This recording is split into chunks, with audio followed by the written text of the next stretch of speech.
Quick review this morning for those of you who may not have been with us last week. I pointed out last week that we live in a time of unprecedented social change. And that social change, I pointed out, impacts all of us in 4 areas in particular. Let me quickly run them by you again. Number 1 is our understanding of gender and identity. Time was when a boy was a boy and a girl was a girl. Now that is changing. You can be a boy physically but feel like a girl inside, and vice versa. We call that transgender, and transgender is a very hot topic in our culture today. Secondly, the normalization of homosexuality, which is the practice of same-sex relationships, man to man, woman to woman. Until 1969, in this country, homosexual acts were criminal. They were outlawed. Since then, they have not only been normalized, but now they are to be embraced and indeed celebrated. And so today in Toronto, if they don't rain out, is the biggest pride parade, probably one of the biggest ones in North America. I understand next weekend there's going to be one here in Belleville. The normalization of homosexuality. Third one, acceptance of same-sex marriage. And we've talked about that with reference to the Supreme Court decision, 5-4, finding in the Constitution a constitutional right to same-sex marriage. And that will have profound impacts across the board. Some of you are old enough to remember Roe versus Wade in 1973. That opened up the field of abortion on demand across the board, ruled by the Supreme Court of the United States, and that has led to 1 million abortions in the United States annually, and a total of over 50 million since that time. That is an incomprehensibly large number in my estimation. And the third, of course, the radical restructuring of the family. Gone are the days when a quote-unquote normal family was a father and a mother and 1 or more children. Today, just about everything passes as family. As one researcher put it, and I quoted him last week, the majority of Americans believe that a family that defines itself as a family is indeed a family. We live in changing times, and it's coming at us from all sides. So we looked last week at the fact that there is a God-ordained order to all of creation. That order is revealed in Scripture. That order is revealed in nature. That order historically has always been heterosexual, not homosexual. Secondly, good science, we saw, supports the biblical order.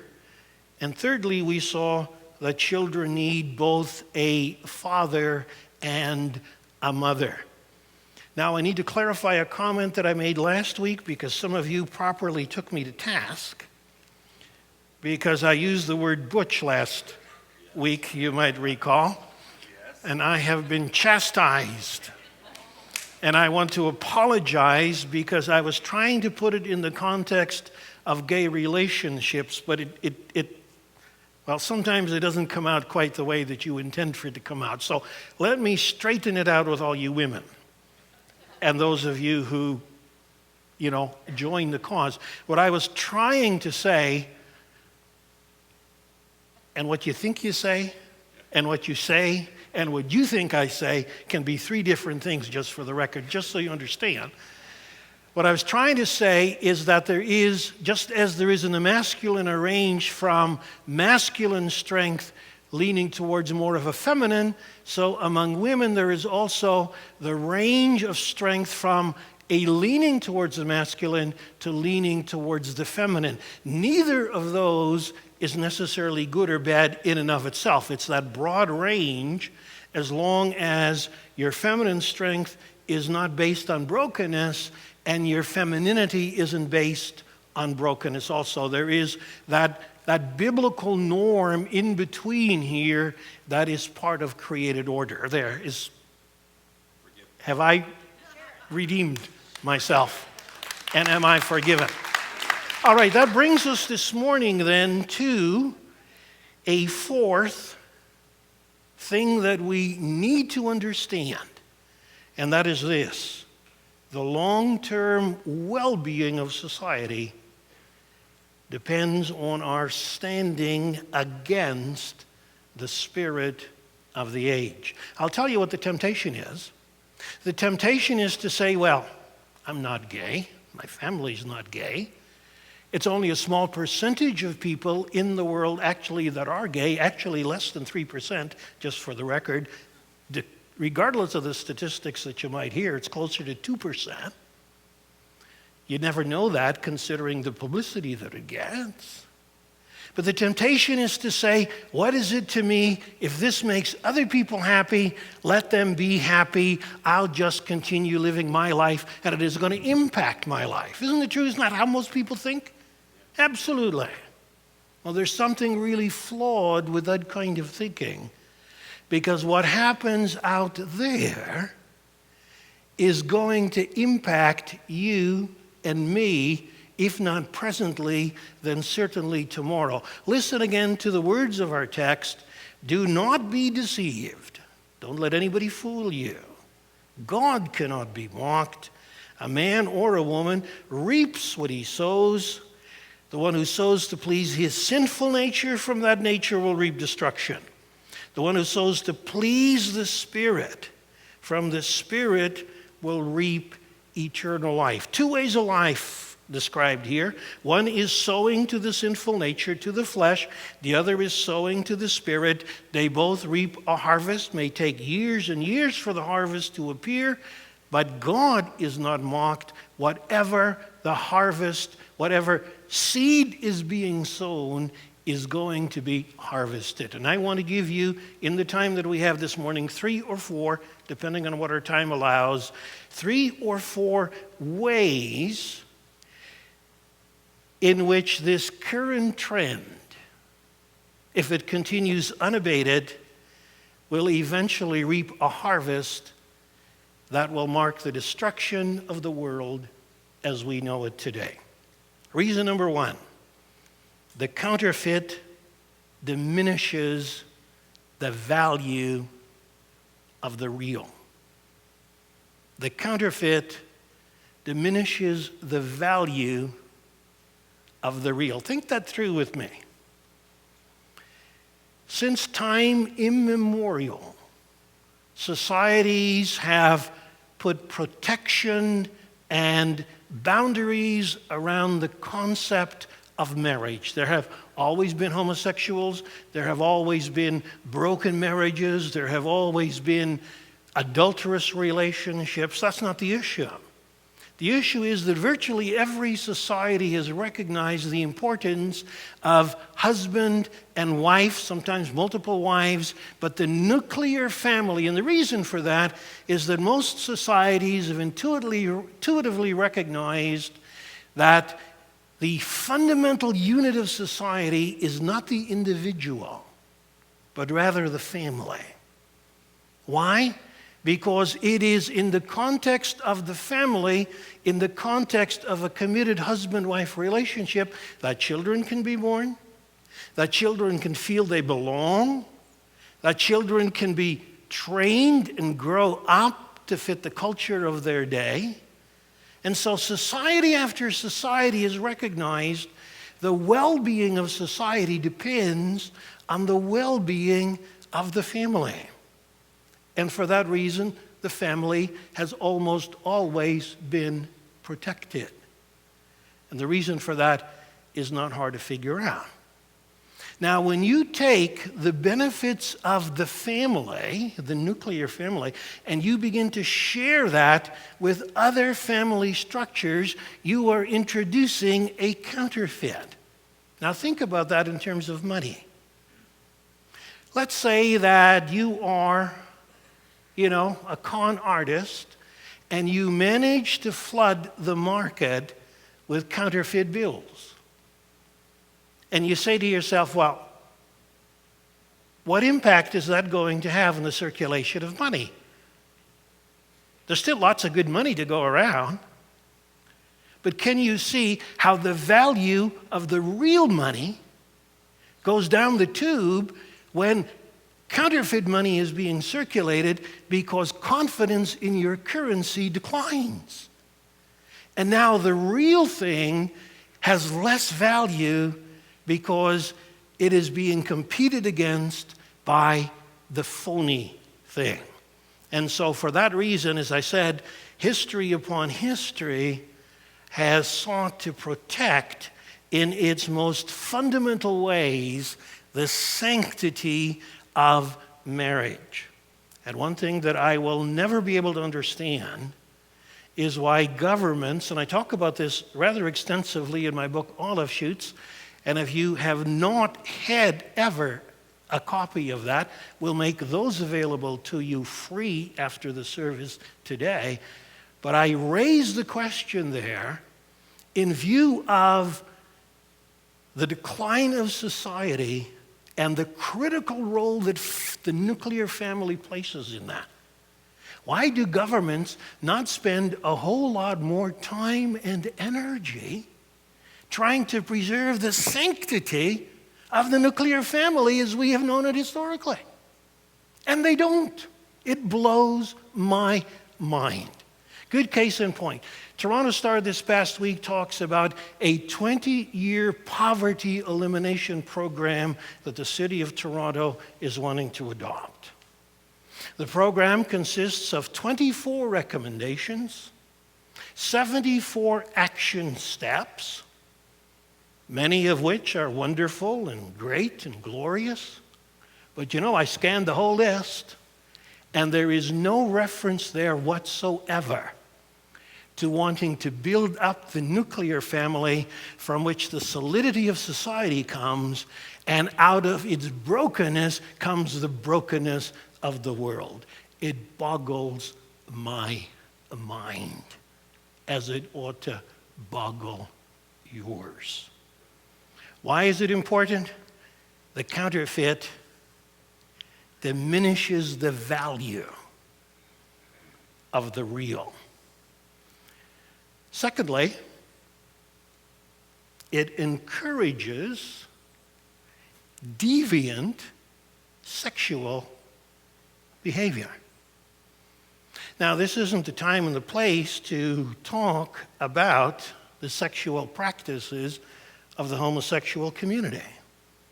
Suffice it to say that according to Scripture, it's considered unnatural. And Paul, I would say, includes it in Ephesians 5:11-12 when he says, have nothing to do with the fruitless deeds of darkness, but rather expose them. It is shameful even to mention what the disobedient do in secret. And for that reason, virtually every Western society and many others around the world for years and years have had laws against homosexual sexual practices because they were deemed disordered and they were deemed harmful to the well-being of society. And of course, all of that is now changed. Western society has not only dropped the disordered category of homosexual activity, but has now elevated it not only to the point of it being the normal equivalent of heterosexual activity, but has elevated it to the place where it needs to be celebrated. And that's why we are proud as a society to celebrate Pride Week. I mean, this past week in Toronto, when they raised the pride flag at City Hall, there is John Tory, new mayor of Toronto. There is Kathleen Wynne, the first lesbian premier of the province of Ontario. She said, "I'm a lesbian and I'm the premier of Ontario." How great is that? We are celebrating what used to be despised, and the result is, now get this, that sexual practices that one day had to take place in the dark, hidden, out of sight, now have come out into the open to the point that they have made very significant inroads into the general population. Listen to this quotation from a Dr. Mark Regnerus. I'm not sure how he pronounces his name, but he's a Christian sociology professor at the University of Texas in Austin. He specializes in the study of sexuality and all these issues that we've been talking about. Here's what he says. There has been a wide and comparatively recent uptake of anal sex in heterosexual relationships, boosted by the normalization of gay men's sexual behavior in the American male imagination. Here's another quote from another author. Once homosexuals start claiming the right of heterosexuals, it would not be long before heterosexuals started claiming the right to act as homosexuals. Because you see, what is praised and lauded as normal in one segment of the community and of society now has to be accepted as normal by the rest. And with laws gone to put the pressure on to say this is wrong, don't do it, and if you're going to do it, you're going to get caught, and at least you have the decency to feel guilty, this is now all okay. And if this is all okay and we can parade it out in public, then, my flesh is curious enough to want to try what is being done back in those other situations. Is that not true? I mean, that's only common sense. And so the result is that the nature of sexuality as it is practiced in the homosexual community is coloring the approach to sexuality in the general population. And here's something that we need to understand. The difference to sexuality as it is approached by the straight community traditionally and the homosexual community traditionally are at opposite ends of the spectrum. What the Judeo-Christian heritage introduced to the world, and it was unique in doing that, it was to put the fire in the fireplace. That is to say, it recognized the power of sexuality. It recognized the power for good and the power for evil, and it said it is to be restricted to the confines of a committed heterosexual relationship. This is where the fire can burn. It can heat your house. It can cook your food. It can raise your kids. It is in the path that God has designed. The homosexual community has an entirely different view of sexuality. And I'm generalizing, but we're speaking in generalities. Sexuality is an expression of my passion. And satisfying that passion is the primary value of my life, which is why in the homosexual community, unfaithfulness is rampant even in long-term conditions or relationships. And it is not unusual for people to have 50, 100, 500, or 1,000 partners in their lifetime. And you can read the statistics on this. This is by their own admission. Because you see, it's all about filling a deep hole on the inside through some kind of sexual encounter. Now, am I saying that there isn't a homosexual around who can't have a, properly balanced sex life, or who isn't really committed to a loving relationship? Not at all. Not at all. There are always exceptions. But the movement as a whole continues to move further and further into a kind of sexuality that is further and further down the spectrum, and that has an impact on society as a general principle. Listen to this comment now from a fellow by the name of Ronald G. Lee, who was formerly an active homosexual. This is the way that he described it. He knows that community, as you can imagine.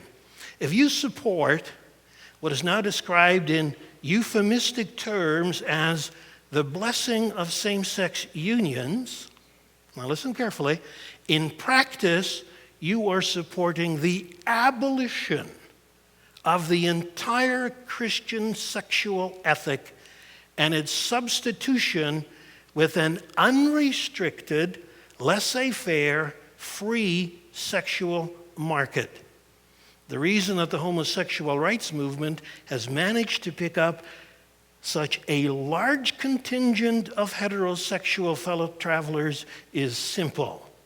Because once that taboo is abrogated, that means nullified, no taboos are left. And I'm reminded of one young woman who addressed the crowd at a big AIDS conference. The previous speaker had warned about the danger of AIDS in the homosexual community. And he received a muted applause, and she got up, and here's what she said. She said, "I think people should be able to have as much sex as they want with as many people as they want." And the audience stood to its feet, and they gave her a standing ovation. That is the world in which we live. And if it's okay for you over here, then it's okay for me over here. And all you have to do is think of what porn does to marriages, what perverted sexual practices do to the intimacy of a marriage, let alone all the other stuff that carries on that we won't talk about, and you understand how permission in this area is turning us into a Sodom and Gomorrah across the board. So why is it important for us to stand for biblical truth? First of all, because the counterfeit diminishes the real. Secondly, because it encourages deviant sexual behavior.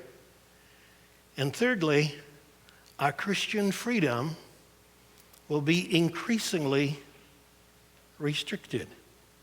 Now, we've talked about that quite a bit in the past. I can afford to be very brief about that this morning, but consider this news story.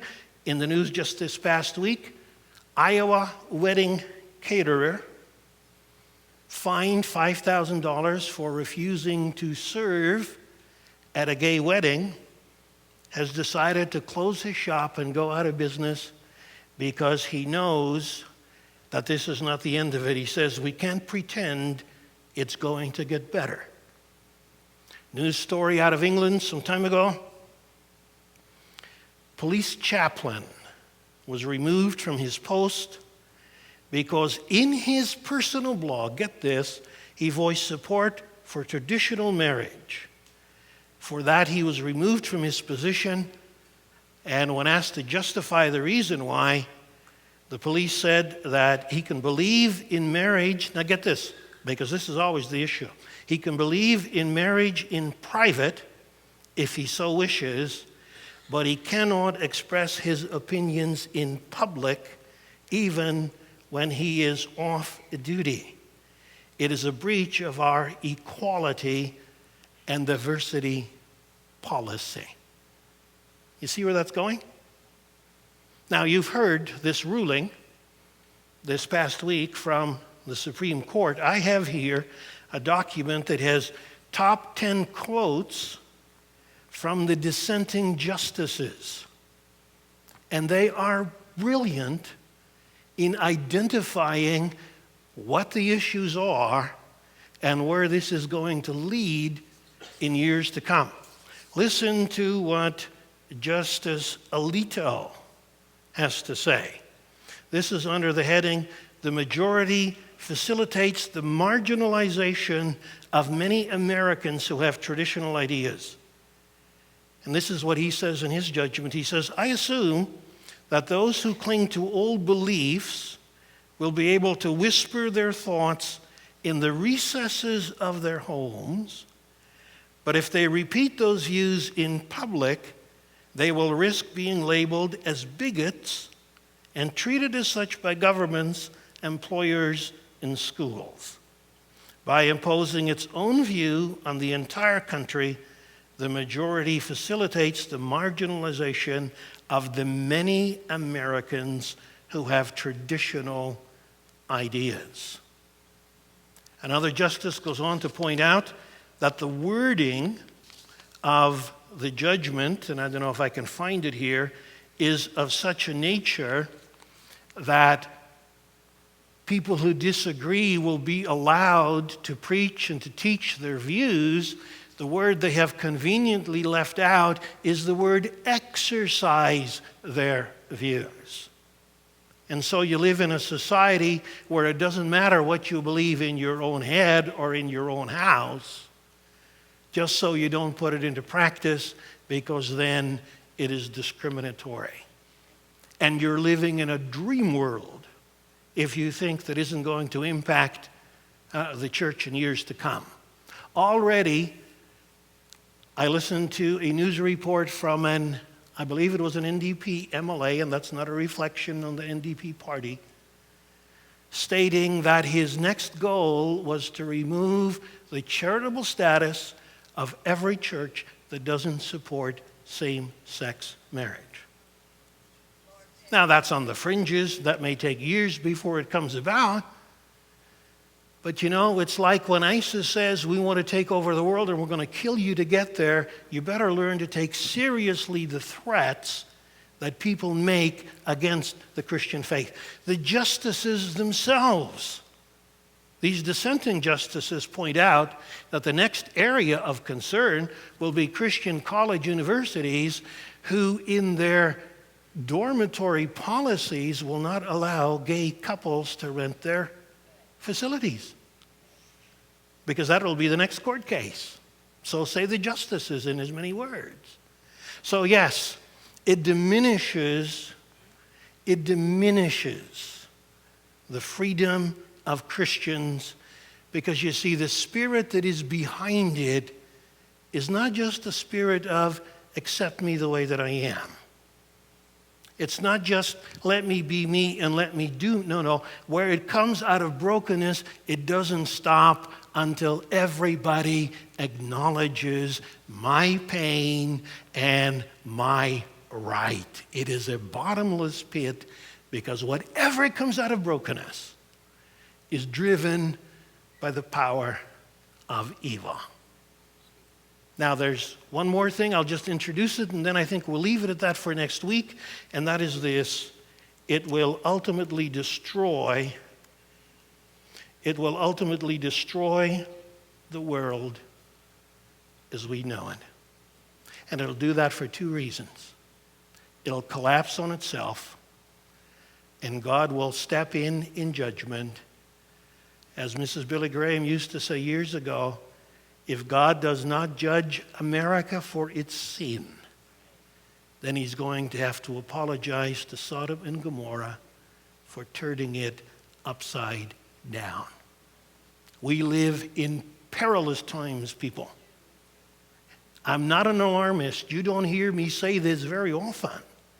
We live in perilous times, and we're blind and foolish and deceived if we think it is not so. And the question is, what's the church going to do? What can the church do in terms of rising up and addressing the spirit of the age?